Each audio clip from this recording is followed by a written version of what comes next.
தந்தை, மகன், தூய ஆவியின் பெயராலே ஆமென். மூவொரு கடவுளுடைய அருளும் ஆசீரும் பாதுகாப்பும் வழிநடத்துதலும் உங்களோடு இருப்பதாக. பொதுக்காலம் 32வது வாரம் செவ்வாய்க்கிழமை. அன்பு சொந்தங்களே, உலகில் படைக்கப்பட்ட ஒவ்வொரு மனிதனும் ஒவ்வொரு ஜீவனும் நிறைவோடு நிம்மதியோடு வாழவே ஆசைப்பட்டு கொண்டிருக்கின்றோம். அந்த நிம்மதியை பெறுவதற்காக எத்தனையோ வழிமுறைகளை நாம் செய்து கொண்டிருக்கின்றோம். பொருளை சேர்ப்பது, பொருளை சேர்ப்பது, மனிதர்களை சேர்ப்பது, அல்லது எதையாவது செய்து இந்த நிம்மதியிலே நான் வாழ வேண்டும் என்று சொல்லி நாம் ஆசைப்பட்டு கொண்டிருக்கின்றோம். ஆனால் நாம் எதிர்பார்க்கின்ற நிம்மதி, நிறைவு பெரும்பான்மையான சமயங்களிலே நமக்கு எட்டா கனியாகவே அமைந்து விடுகின்றது.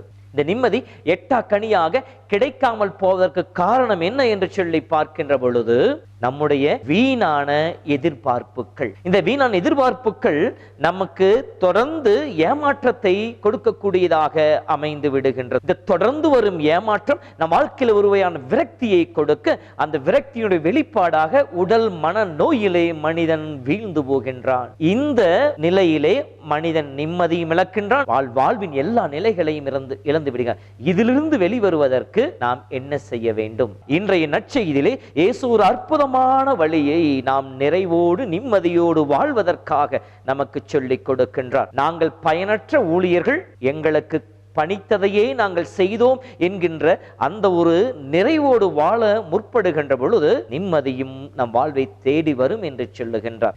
ஆம் அன்பு சகோதரமே, நீ நற்செய்தியுடைய பின்னணியை பார்க்கின்ற பொழுது யூத சமுதாயத்திலே மக்கள் அடிமைகளை வாங்குவது வழக்கமாக இருந்தது. விடுதலை பயண நூலில் நாம் படிக்கின்ற பொழுது 21:1 நீ அடிமை வாங்கிக் கொள்ளலாம் என்று சொல்லப்படுகிறது. அந்த அடிமை 6 ஆண்டுகள் அவர்களுக்கு வேலை செய்வார்.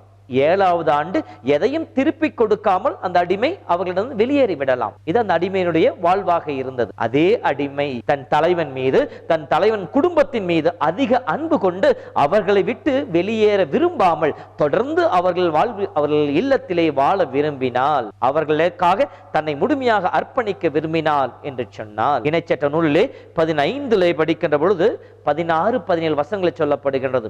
அவனுடைய காதிலே ஒரு ஓட்டையிட்டு அதில் ஒரு வளையத்தை மாட்டிவிட்டாய் என்றால் அவன் வாழ்நாள் முழுவதும் உனக்கு பணி செய்து கொண்டிருப்பான், அடிமையாக இருப்பான் என்று சொல். இப்படி தன் விருப்பப்பட்டு அந்த பணியை செய்கின்றவன், தன்னுடைய தலைவனுக்கு அடிமையாக வாழ முற்படுகின்றவன், தன் தலைவனுக்காக அவன் மீது கொண்ட அன்பிற்காக அனைத்தையும் செய்வான்.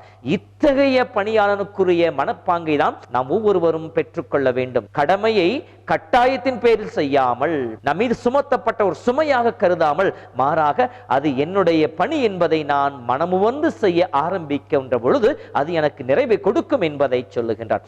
இப்படி நாம் செய்கின்ற பொழுது எதிர்பார்த்து செய்ய மாட்டோம். நான் இதை செய்கின்ற பொழுது என் தலைவன் என்னை பாராட்ட வேண்டும், எனக்கு வெகுமதி கொடுக்க வேண்டும் என்பதற்காக அல்ல. மாறாக நான் என் தலைவனை அன்பு செய்வதால், அவனுடைய தேவைகளை அறிந்து வைத்திருப்பதால் நான் அவனுக்கு பணி செய்வேன் என்கின்ற அந்த மனப்பக்குவம் வரும்.